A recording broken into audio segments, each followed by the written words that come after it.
Hello everyone, and welcome to Soft Stories. I'm Stratton, and today we are going to be continuing our reading of the complete Winnie-the-Pooh by A. Milne. This edition illustrated by E. H. Shepherd. As I mentioned in our first reading of this is my copy of Winnie-the-Pooh from when I was a young boy. I think this edition was published in 1994, and going through it again and seeing all the original illustrations has been just so lovely, and it is such a delight to share it with all of you. This is the second story of Winnie-the-Pooh. We have seen his experience with ballooning, going up into the air and attempting to get himself some nice honey. Today he goes visiting and gets himself into a little bit of a tight spot. But I won't spoil too much. Let's get straight into it with story number 2, in which Pooh goes visiting and gets into a tight place. Edward Bear, known to his friends as Winnie-the-Pooh, or Pooh for short, was walking through the forest one day, humming proudly to himself. He had made up a little hum that very morning as he was doing his stoutness exercises in front of the glass. Tra-la-la, tra-la-la, as he stretched up as high as he could go, and then tra-la-la, tra-la, help, la, as he tried to reach his toes. After breakfast, he had said it over and over to himself until he had learnt it off by heart, and now he was humming it right through properly. It went like this. Tra-la-la, tra-la-la, tra-la-la, tra-la-la, rum-tum tiddle-lum-tum, tiddle-iddle, tiddle-iddle, tiddle-iddle, tiddle-iddle, rum-tum-tum, tiddle-um.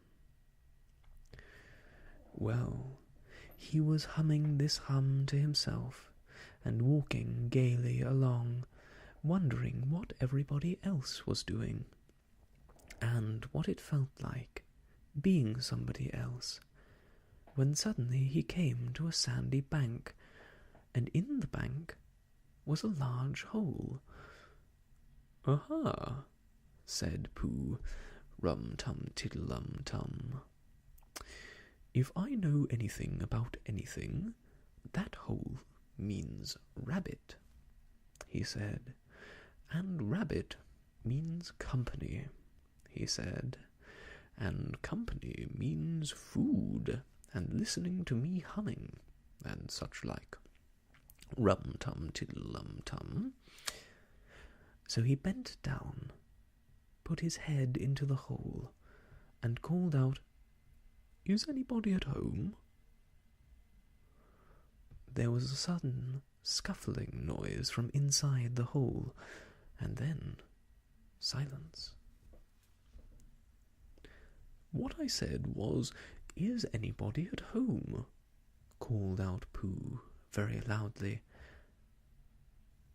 "No," said a voice, and then added, "You needn't shout so loud. I heard you quite well the first time." "Bother," said Pooh. "Isn't there anybody here at all?" "Nobody." Winnie-the-Pooh took his head out of the hole and thought for a little. And he thought to himself, "There must be somebody there, because somebody must have said nobody." So he put his head back in the hole and said, "Hello, Rabbit, isn't that you?" "No," said Rabbit, in a very different sort of voice this time. "But isn't that Rabbit's voice?" "I don't think so," said Rabbit. "It isn't meant to be." "Oh," said Pooh. He took his head out of the hole and had another think. And then he put it back and said, "Well, could you very kindly tell me where Rabbit is?" "He has gone to see his friend Pooh Bear, who is a very great friend of his." "But this is me," said Bear, very much surprised. "What sort of me?" "Pooh Bear." "Are you sure?" said Rabbit, still more surprised. Quite sure," said Pooh. "Oh, well then, come in." So Pooh pushed and pushed his way through the hole, and at last he got in. "You were quite right," said Rabbit, looking at him all over. "It is you. Glad to see you." "Who did you think it was?" "Well, I wasn't sure. You know how it is in the forest. One can't have anybody coming into one's house. One has to be careful. What about a mouthful of something?" Pooh always liked a little something at 11 o'clock in the morning, and he was very glad to see Rabbit getting out the plates and mugs. And when Rabbit said, "Honey or condensed milk with your bread?" he was so excited that he said, "Both." And then, so as not to seem greedy, he added, "But don't bother about the bread, please." And for a long time after that, he said nothing, until, at last, humming to himself in a rather sticky voice, he got up, shook Rabbit lovingly by the paw, and said that he must be going on. "Oh, must you?" said Rabbit politely. "Well," said Pooh, "I could stay a little longer, if you—" And he tried very hard to look in the direction of the larder. "As a matter of fact," said Rabbit, "I was going out myself, directly." "Oh. Well then, I'll be going on. Goodbye." "Well, goodbye, if you're sure you won't have any more." "Is there any more?" asked Pooh nicely. Rabbit took the covers off the dishes and said, "No, there wasn't." "I thought not," said Pooh, nodding to himself. "Well, goodbye. I must be going on." So he started to climb out of the hole. He pulled with his front paws and pushed with his back paws, and in a little while his nose was out in the open again, and then his ears, and then his front paws, and then his shoulders, and then... "Oh, help!" said Pooh. "I'd better go back." "Oh, bother," said Pooh. "I shall have to go on." "I can't do either," said Pooh. "Oh, help and bother." Now, by this time Rabbit wanted to go for a walk too, and finding the front door full, he went out by the back door, and came round to Pooh, and looked at him. "Hello, are you stuck?" he asked. "No," said Pooh carelessly, "just resting, and thinking, and humming to myself." "Here, give us a paw." Pooh stretched out a paw, and Rabbit pulled and pulled and pulled. "Ooh!" cried Pooh. "You're hurting." "The fact is," said Rabbit, "you're stuck." "It all comes," said Pooh crossly, "of not having front doors that are big enough." "It all comes," said Rabbit sternly, "of eating too much." "I thought at the time," said Rabbit, "only I didn't like to say anything," said Rabbit, "that one of us was eating too much," said Rabbit. "And I knew it wasn't me," he said. Well, well, I shall have to go and fetch Christopher Robin." Christopher Robin lived at the other end of the forest, and when he came back with Rabbit and saw the front half of Pooh, he said, "Silly old bear," in such a loving voice that everybody felt quite hopeful again. "I was just beginning to think," said Bear, sniffing slightly, "that Rabbit might never be able to use his front door again. And I should hate that," he said. "So should I," said Rabbit. "Use his front door again?" said Christopher Robin. "Of course he'll use his front door again."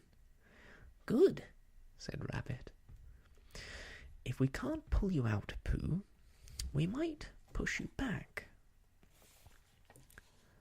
Rabbit scratched his whiskers thoughtfully, and pointed out that when once Pooh was pushed back, he was back, and, of course, nobody was more glad to see Pooh than he was.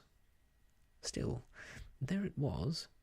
Some lived in trees, and some lived underground, and... "You mean I'd never get out?" said Pooh. "I mean," said Rabbit, "that having got so far, it seems a pity to waste it." Christopher Robin nodded. "Then there's only one thing to be done," he said. "We shall have to wait for you to get thin again." "How long does getting thin take?" asked Pooh anxiously. "About a week, I should think." If only. "But I can't stay here for a week." "You can stay here all right, silly old bear. It's getting you out which is so difficult." "We'll read to you," said Rabbit cheerfully. "And I hope it won't snow," he added. "And I say, old fellow, you're taking up a good deal of room in my house. Do you mind if I use your back legs as a towel horse? Because, I mean, there they are just doing nothing, and it would be very convenient just to hang the towels on them." "A week?" said Pooh gloomily. "What about meals?" "I'm afraid no meals," said Christopher Robin, "because of getting thin quicker, but we will read to you." Bear began to sigh, and then found he couldn't because he was so tightly stuck, and a tear rolled down his eye as he said, "Then would you read a sustaining book, such as would help and comfort a wedged bear in great tightness?" So, for a week, Christopher Robin read that sort of book at the north end of Pooh, and Rabbit hung his washing on the south end. And in between, Bear felt himself getting slenderer and slenderer. And at the end of the week, Christopher Robin said, "Now!" So he took hold of Pooh's front paws, and Rabbit took hold of Christopher Robin, and all Rabbit's friends and relations took hold of Rabbit, and they all pulled together. And for a long time Pooh only said, "Ow!" and "Ooh!" And then, all of a sudden, he said, "Pop!" just as if a cork were coming out of a bottle. And Christopher Robin and Rabbit and all Rabbit's friends and relations went head over heels backwards, and on the top of them came Winnie-the-Pooh, free.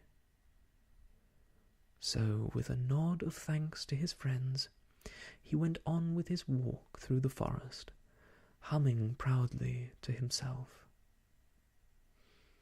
But Christopher Robin looked after him lovingly, and said to himself, "Silly old bear." And that is the end of this story. I always love hearing about Rabbit's friends and relations, and Rabbit was always one of my favourite characters in the Pooh stories. He always seems very pragmatic in a way that I really enjoy.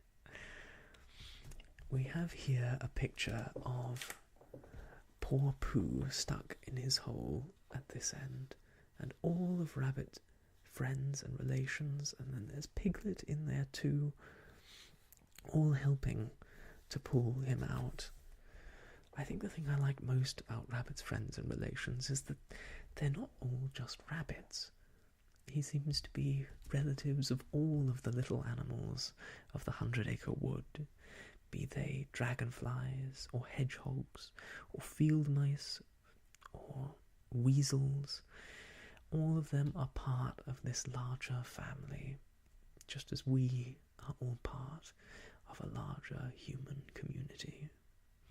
It's a really nice little detail that I think adds a lot of variety to the stories. I think hedgehogs were always my favourite of them. One of the reasons why I love the Beatrix Potter books so much is that she enjoyed drawing hedgehogs, and she always depicted them so lovingly. Reading these stories always makes me feel so happy inside. Brings me back to a simpler time in my life and a more innocent way of viewing and experiencing the world. I hope, just for this short while, you have been able to transport back as well to a simpler time, a happy time, and I hope that in the future you have more simple and happy times to come. I'll be back with you soon to continue our readings, but until then, I wish you all the best, and goodbye.